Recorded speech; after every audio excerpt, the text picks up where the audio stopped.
Καλησπέρα σε όλους. Πρώτα απ' όλα θέλω να στείλω και όλους τους φορείς που συμμετέχουν σε αυτό το πανευρωπαϊκό κάλεσμα για την ορθή επιχειρηματικότητα. Προσωπικά χαίρομαι πολύ που ξανάρχομαι στο Κοζάνι μετά από νομίζω περίπου 4 χρόνια σε μια παρόμοια εκδήλωση και βλέπω ότι παρά τις πολύ μεγάλες δυσκολίες υπάρχει πρόοδος. Το θέμα σήμερα έχει πολύ μεγάλο ενδιαφέρον και θέλω να ξεκινήσω με μια ερώτηση. Ξέρει κάποιος από εδώ τι είναι τα Segway? Segway. Κάποιος άλλος? Αυτό το περίεργο πραγματάκι, το όχημα με τις δύο ρόδες που κάθε όρθιος και πηγαίνει, πρόκειται να βρίσκει ένα τουριστικό αξιοθέατο, το έχουμε στο μυαλό μας. Που λες ότι θα πέσει, πώς γίνεται και προχωράει. Λοιπόν, το Segway είναι ένα startup. Ήταν ένα startup. Του 1999. Okay. Ο άνθρωπος που το δημιούργησε ήταν ένας πανέξυπνος άνθρωπος. Ένας καταπληκτικός μηχανικός, είχε πάρα πολλές πατέντες. Προηγουμένως είχε αναπτύξει μια αναπηρική καρέκλα που ανέβαινε μόνη τις σκάλες. Ξέρουμε τι σημαίνει Angel Investor, επιχειρηματικός άγγελος. Είναι αυτός ο επενδυτής που όταν ακούει μια πολύ ωραία νέα επιχείρηση, πάει και βάζει λίγα λεφτά για να ξεκινήσει. Αλλά δεν είναι κυρίως τα λεφτά, είναι το δίκτυο ανθρώπων που βάζει, η εμπειρία, η τεχνογνωσία, πολλά άλλα πράγματα έξω και άγγελος.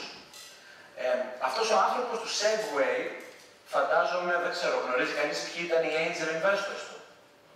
Το 1999. Ήταν ο Bill Gates, ο Steve Jobs και ο Bezos της Amazon. Δηλαδή, άμα ξέρω εγώ στον 20ο αιώνα ήθελες να διαλέξεις τρεις, ποιους θα διάλεγες? Και μαζί με κάποια άλλους οργανισμούς που έβαλαν χρήματα, γιατί όταν μαθαίνετε στην αγορά ότι ο Bill Gates, ο Steve Jobs, Jeff είναι ο Bezos, λοιπόν, ο Bezos τέλος πάντων, βάζουν και οι τρεις λεφτά σε μία εταιρεία, σκέφτεται ο άλλος, καλούτσικο θα είναι αυτό μάλλον. Και μάζεψε $400 εκατομμύρια για να ξεκινήσει την εταιρεία του. Επίσης, νομίζω το περιοδικό Time, ένα από τα πολύ γνωστά, τον είχε πρωτοσέλιδο, ότι είναι η πιο ενδιαφέρουσα επιχείρηση της δεκαετίας. Και μια από τις Big Four, τις μεγάλες εταιρείες consulting, σε ένα report είχε γράψει ότι το Segway είναι μεγαλύτερη εφεύρεση από το ίντερνετ. Διότι αλλάζει τις μεταφορές. Και προέβλεψε με ένα πολύ βαρύγδουπο τρόπο ότι το 2010 σε όλο τον κόσμο, 1999, θα κυκλοφορούν περισσότερα Segway από όσα αυτοκίνητα. Δεν ξέρω πόσα Segway είδατε ερχόμενοι εδώ πέρα. Δεν είδα πολλά. Η ιστορία της Segway έχει πολύ πικρή κατάληξη, διότι η εταιρεία χρεοκόπησε, έκαψε $400 εκατομμύρια και ο ιδρυτής σκοτώθηκε με ένα Segway. Διότι το γύρισε όταν χρεοκόπησε και έκανε το λεγόμενο pivot, το γύρισε ως ένα προϊόν για εμπορικά αξιοθέατα και το επεδείκνυε στην Ιρλανδία που έχουμε μερικούς πολύ ωραίους γκρεμούς, αν έχετε δει και βλέπεις τον ωκεανό, και κατέληξε ο άνθρωπος στον γκρεμό με το δημιουργημά του. Αυτό είναι το Segway. Την Actavis την έχει ακούσει κανένας? Ξέρει κάποιος τι είναι η Actavis? Λοιπόν, η Actavis είναι μια εταιρεία σχεδόν στο Βόρειο Πόλο, στην Ισλανδία, η οποία έκανε γενώσιμα. Τα γενώσιμα ήταν πολύ της μόδας στην Ελλάδα πρόσφατα. Generic pharmaceuticals, νομίζω, δηλαδή, διαφορετικά. Πολύ ωραία. Η Actavis πουλήθηκε το 1999, όταν σήκωνε τα $400 εκατομμύρια η Segway. Και είχε πουληθεί για $12 εκατομμύρια. Είχε 90 εργαζομένους όταν πουλήθηκε. Το 2008, λοιπόν, η Actavis εξορισμού, νομίζουμε, δεν έχει καμία καινοτομία. Ξέρουμε τι είναι τα γενώσιμα φάρμακα, είναι τα αντίγραφα. Παίρνω κάτι που έχει κάνει ένας άλλος και το κάνω εγώ. Οπότε, βλακωδώς νομίζουμε ότι δεν έχει καμία καινοτομία. Η Actavis πουλήθηκε, δεν θυμάμαι, ή το 2007 ή το 2008. Πόσο πουλήθηκε η Actavis, αυτό το αντιγραφείο φαρμάκων? Πουλήθηκε $13 δισεκατομμύρια. Κατάφερε λοιπόν μέσα σε 9 χρόνια περίπου να κάνει 1000 φορές αξία. Ενώ ο άλλος, ο πανέξυπνος, το πρότυπο, έκαψε $400 εκατομμύρια. Η επιχειρηματικότητα λοιπόν, αγαπητοί φίλοι, έρχομαι και σας λέω, μεταφέροντας λόγια ενός ανθρώπου πολύ πιο σημαντικού και έξυπνου από μένα, του Ντάνιελ Άιζενμπεργκ, που από αυτόν έχω κλέψει αυτή την παρουσίαση και πρέπει να τον δείτε, που ήταν καθηγητής επιχειρηματικότητας στο Χάρβαρντ για πολλά χρόνια. Επιχειρηματικότητα είναι η δημιουργία οικονομικής αξίας, δεν είναι η καινοτομία. Επιχειρηματικότητα είναι να δημιουργούμε αξία. Δυστυχώς όμως, έχουμε πάθει αιμονή με την καινοτομία και πάμε και λέμε στα παιδιά να δημιουργήσουν Segway. Ενώ πρέπει να τους πούμε να θαυμάζουν την Actavis. Είναι πολύ μπανάλο όμως να μιλάμε για Actavis. Θέλουμε Segway, θέλουμε καινοτομία. Ως χρεοκοπημένοι. Να το καταλάβουμε λοιπόν. Η επιχείρηση είναι η δημιουργία οικονομικής αξίας. Οπότε η καινοτομία θα μου πείτε εσύ τι κάνεις. Startups κάνει. Και καινοτομία κάνει. Είναι καλή εφόσον βοηθά στη δημιουργία οικονομικής αξίας. Διαφορετικά είναι έρευνα για το πανεπιστήμιο. Και είναι πάρα πολύ καλοδεχούμενη. Και απαραίτητη. Και χωρίς αυτήν δεν προχωράει η κοινωνία. Αλλά δεν είναι επιχειρηματικότητα. Να είναι σαφέστατο. Προσπαθώντας να καταλάβω λίγο τι συμβαίνει, επειδή ξεκίνησα την εταιρεία μου ως φοιτητής στα 22 μου το 2000, για πολλά χρόνια ήμουν ανυπότακτος, δεν είχα διαβατήριο, οπότε παρότι ήμουν στην πληροφορική δεν μπορούσα να πάω στην Αμερική, το οποίο ήταν λίγο περίεργο. Με κάποιο τρόπο τέλος πάντων έγινα 35. Υπήρχε ένας καταπληκτικός πολιτικός στην Ελλάδα, Γιάννος Παπαντονίου, ο οποίος διέτρεψε στη καριέρα του και λίγο πριν κλείσει έκανε ένα καταπληκτικό νόμο το 2004 ότι δεν ήταν πια μόνο αστικό αδίκημα με παστρατό. Κλείτωσα τη φυλακή λοιπόν και απλά πλήρωνα ένα πρόστιμο κάθε χρόνο.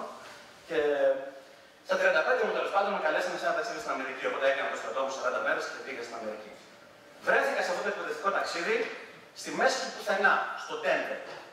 Άμα δείτε πού είναι το Denver, είναι κυριολεκτικά στη μέση του πουθενά. Και μας πήγαν οι άνθρωποι να πάμε σε μια ταβέρνα. Πιάσαμε κουβέντα με τον ταβερνιάρη, ο οποίος φαντάζομαι είναι ο αντίστοιχος απόφοιτος λυκείου στην Ελλάδα, που είχε μια εταιρεία με 15-20 άτομα προσωπικό. Και ξαφνικά ο τύπος άρχισε να μας λέει cash flow management, έχω πρόβλημα με το σύστημα προμηθειών και εδώ να δούμε τι κάνουμε το annual business plan και δεν έχω πιάσει στόχους. Και λέω κάτσε, με ποιον μιλάω τώρα. Μιλάω με έναν ταβερνιάρη στο Denver, ο οποίος είχε καλύτερη χρήση των εργαλείων διοίκησης μιας επιχείρησης από τους περισσότερους CEO των ελληνικών εισηγμένων επιχειρήσεων. Ο ταβερνιάρης του Denver είναι καλύτερος μάνατζερ από τους διευθύνοντες συμβούλων πολλών ελληνικών εισηγμένων επιχειρήσεων.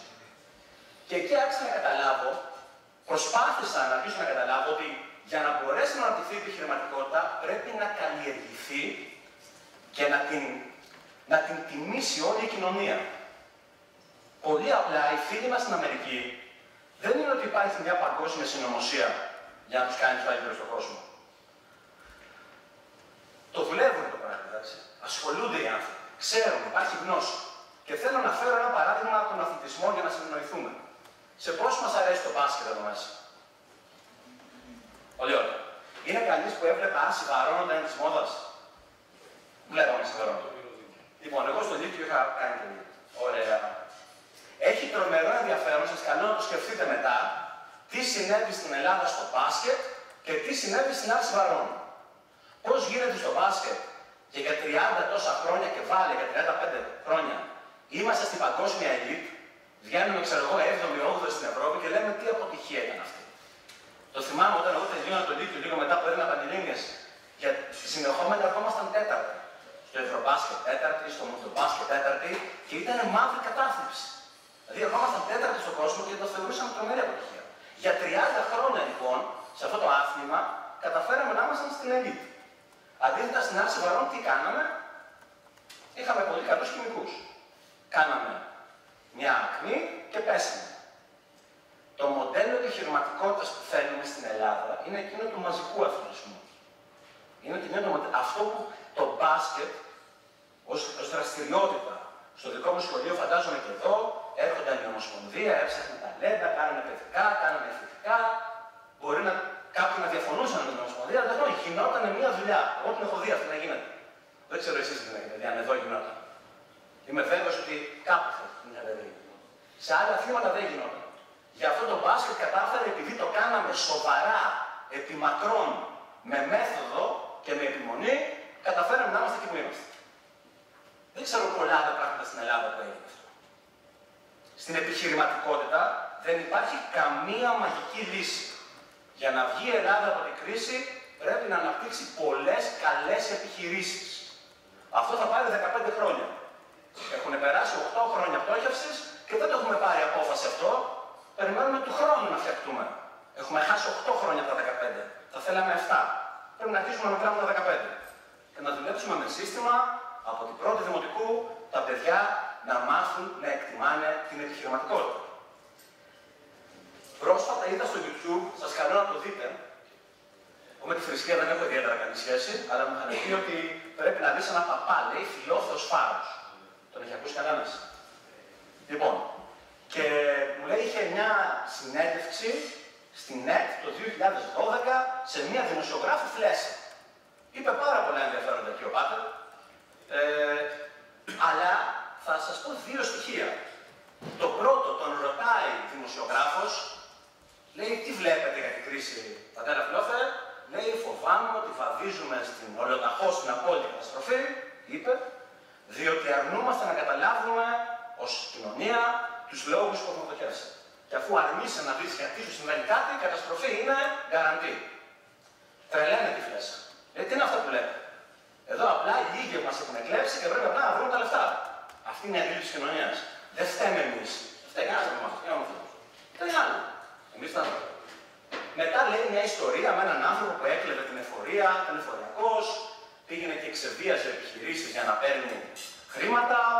Τέλος πάντων, αυτός ο άνθρωπος είχε μια πολύ μεγάλη ατυχία, είχε ένα άρρωστο παιδί, ένας γιατρός τον εκμεταλλεύτηκε, μετά από πολλά χρόνια και αφού τον απομίζησε οικονομικά, το παιδί πέθανε αυτό δυστυχώς. Και αυτός ο εφοριακός ιστορίας μας εξεμάνει και λέει: μα πώς είναι δυνατόν, πήγε στον ψυχολόγο παπά, και λέει: μα πώς είναι δυνατόν αυτός ο άνθρωπος έπαιξε με τη ζωή ενός παιδιού. Και πέθανε τελικά, αφού πήρε για 20 χρόνια να σκασμό αμοιβές. Και του λέει έλεγε στην ιστορία ότι το απάντησε ο παπάς, λέει: με συγχωρείς που στο λέω αγαπητέ μου, αλλά και εσύ 20 χρόνια αυτό κάνεις. Εκβιάζεις επιχειρήσεις και τελικά κλείνουμε. Και πάλι τρελαίνεται η κυρία Φλέσσα, δημοσιογράφος. Και του λέει: δεν φαντάζομαι να μιλάτε για τους πλούσιους επιχειρηματίες, θα μιλάτε για τους εργαζομένους που χάσανε τις δουλειές τους. Δηλαδή, χωρίς να έχω τίποτα με την κυρία Φλέσσα, δεν έχω συναντήσει ποτέ. Αλλά εκφράζει αυτό που νομίζει η κοινωνία. Η ελληνική κοινωνία που νομίζει ότι ο επιχειρηματίας είναι ένας κακός άνθρωπος που εκμεταλλεύεται. Αυτό νομίζει. Το νομίζει δικαίως βεβαίως σε κάποιο βαθμό, διότι είχαμε πολλούς επιχειρηματίες παύλα μαφιόζους. Και έχουμε φτάσει να συγχαίουμε τη λέξη μαφιόζος με τη λέξη επιχειρηματίας. Η στρέβλωση των λέξεων είναι ένα πολύ μεγάλο πρόβλημα στην επικοινωνία των ανθρώπων. Αλλά αν σαν κοινωνία δεν καταλάβουμε ότι η επιχείρηση δεν είναι μόνο αυτή που παίρνει λεφτά από το δημόσιο ή αυτή που κλέβει τους πάντες, είναι και αυτή που παράγει αξία και δημιουργεί θέσεις εργασίας. Αυτή την επιχείρηση πρέπει να την φέρουμε πιο ψηλά στις προτιμήσεις μας. Να συνεχίσω λίγο σε αυτό για το φροντιστήριο. Γιατί λέμε ότι δεν είναι. Συζητήσαμε να πω για τη χρηματοδότηση των επιχειρήσεων. Και πιο κάτω θα σας πω ότι ο μοναδικός που μπορεί να χρηματοδοτήσει επιχειρήσεις είναι εσείς, οι ιδιώτες. Δεν υπάρχει κανένας άλλος. Να το πούμε αυτά. Γενικώς ποιοι χρηματοδοτούν επιχειρήσεις? Το κράτος, οι τράπεζες και οι ιδιώτες. Οι πρώτοι δύο έχουν πτωχεύσει στην περίπτωση μας. Ως εκ τούτου, οι μοναδικοί που μείναν να χρηματοδοτήσουν είναι οι ιδιώτες. Διότι είναι σαν να έχουμε ένα πτώμα στη μέση της τράπεζας, ας πούμε. Έχουμε ένα πτώμα στη μέση του δωματίου και λέμε θα κουνηθεί. Πού θα πάει? Θα κουνηθεί. Δεν θα κουνηθεί, διότι πεθάνει. Έχει 100 δις κόκκινα δάνεια. Δεν θα κουνηθεί, εκτός αν βρεθεί κάποιος να βάλει 100 δις. Κατά τις εκτιμήσεις. Άρα, ο μοναδικός που μπορεί να κουνηθεί είναι εσείς. Εσείς έχετε λεφτά να δώσετε ιδιαίτερα πιο μεγάλες επιχειρήσεις? Η πρώτη απάντηση θα πείτε όχι, δεν έχω. Να το δεχτώ. Παρά τα αυτά, εσείς αγαπητοί μου φίλοι, δίνετε 2 δισεκατομμύρια ευρώ το χρόνο στα φροντιστήρια των παιδιών σας. Για κάποιο λόγο, κρίνει η ελληνική κοινωνία να δώσει 2 δισεκατομμύρια, είναι ένα 2 με 9 μηδενικά αυτό σε ευρώ, 2 δισεκατομμύρια ευρώ το χρόνο για φροντιστήρια. Γιατί τα δίνει αυτά τα λεφτά? Γιατί υπάρχουν κοινωνίες με μηνιαίο οικογένειες με μηνιαίο εισόδημα 800 ευρώ και δίνουν 350 για φροντιστήριο? Ξέρετε καμία οικογένεια τέτοια? Ξέρω πολλές. Εδώ στην Κοζάνη υπάρχουν. Που βγάζουν 800 ευρώ το μήνα και δίνουν 350 για φροντιστήριο. Είναι σχιζοφρενείς οι άνθρωποι? Τι είναι? Θέλουν το καλό των παιδιών τους? Έτσι το έχουν εκλογικεύσει. Στην πραγματικότητα πληρώνουν τα βατζιλίκι για να μπει το παιδί σε μια καλή σχολή. Και τι σημαίνει καλή σχολή? Μου πει κάποιος τι σημαίνει καλή σχολή? Καλή σχολή στην ελληνική κοινωνία ήταν η σχολή που διορίζεσαι. Τελεία. Γι' αυτό φτάσαμε στις διαδηλώσεις να μας δέρουν αριστούχοι. Είναι και αυτό ένα επίτευγμα. Φτάσαμε στην αστυνομική να έχουμε 19. Το να τρώσει ξύλο από τον αριστούχο δεν είναι το ίδιο τον άσχετο, είναι πιο γλυκό. Αυτό κατάφερε η Ελλάδα. Η νηπιαγωγή. Έγινε το απόλυτο όραμα της ελληνικής κοινωνίας να εκπαιδεύσουμε τα νήπια. Μακάρι να ήταν έτσι. Αλλά δεν ήταν αυτό. Ήταν για να διοριστούμε. Οπότε, άμα δεν ξεπεράσουμε αυτό, νομίζουμε ότι με τα λεφτά μπορούν να αγοράσουν τα πάντα. Οι γονείς λοιπόν, αντί να πληρώνουν 2 δισεκατομμύρια ευρώ σε φροντιστήρια, να ασχοληθούν με τα παιδιά τους, να δώσουν χρόνο αντί για χρήμα και τα λεφτά αυτά να τα δώσουν για να κάνουν επιχειρήσεις. Γιατί η θεωρία λέει friends and family ξεκινάς. Πώς ξεκινάς την εταιρεία? And fools, βεβαίως. Τα 3F. Στην οικογένεια είναι οι fools συνήθως. Αυτοί που θα σου δώσουν λεφτά για να ξεκινήσεις, σε μένα έτσι έγινε, ρωτήστε όλες τις επιχειρήσεις. Η οικογένεια έδωσε λεφτά. Η οικογένεια στην Ελλάδα όμως δίνει 2 δις το χρόνο για φροντιστήρια. Όταν τα Jeremy Funds, έχετε ακούσει τα Jeremy, τα προγράμματα, για πόσα λεφτά μιλάμε? Μιλάμε για 70 εκατομμύρια για 5 χρόνια. Δηλαδή είναι τώρα, πώς θα πει ο άλλος, να κλάψω γελώντας ή να γελάσω κλαίγοντας, ας πούμε. Μιλάμε για 70 εκατομμύρια για 5 χρόνια, 14 εκατομμύρια το χρόνο στην κοινωνία που δίνει 2 δις το χρόνο για φροντιστήριο. Έλεος. Αλλά μας φταίει η Ευρώπη. Λοιπόν, η επιχείρηση πρέπει να απενεχοποιηθεί. Δεν είναι οι κακοί άνθρωποι που θα μας κλέψουν. Η επιχείρηση είναι η ευτυχία, είναι η δημιουργία. Ρωτάνε επιτυχημένους επιχειρηματίες, ξεκίνησε κανείς για να γίνει πλούσιος? Κανένας. Εγώ δεν ξέρω κανένα. Αν ξέρει κάποιος να μας το πει. Οι επιτυχημένοι επιχειρηματίες βρήκαν το νόημα της ζωής τους αυτό που κάνουν.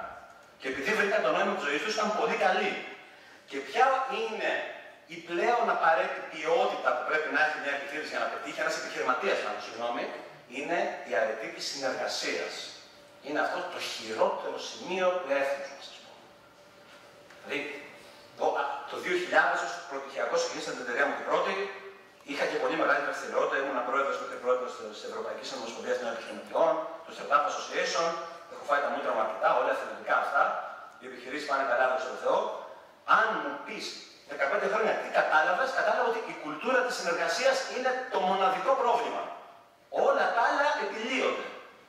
Γι' αυτό και στην Ελλάδα δεν έχουμε επιχειρήσεις. Είναι μύθος ότι έχουμε επιχειρήσεις στην Ελλάδα. Μπορεί να υπάρχει μια εξαίρεση, δεν υπάρχει. Η έννοια της ανωνύμου εταιρείας είναι στρεβλωμένη απολύτως. Ξέρετε καμία επιχείρηση που είναι πραγματικά πολυμετοχική και έχει εταιρική διακυβέρνηση? Να μου τη δείξετε και εμένα. Εγώ ξέρω ότι πάντα η επιχείρηση ελέγχεται από ένα άτομο. Ότι υπάρχει ο μεγαλομέτωχος που την ελέγχει. Αυτό είναι εκφυλισμός ανωνύμου εταιρείας σε ατομική επιχείρηση. Γιατί?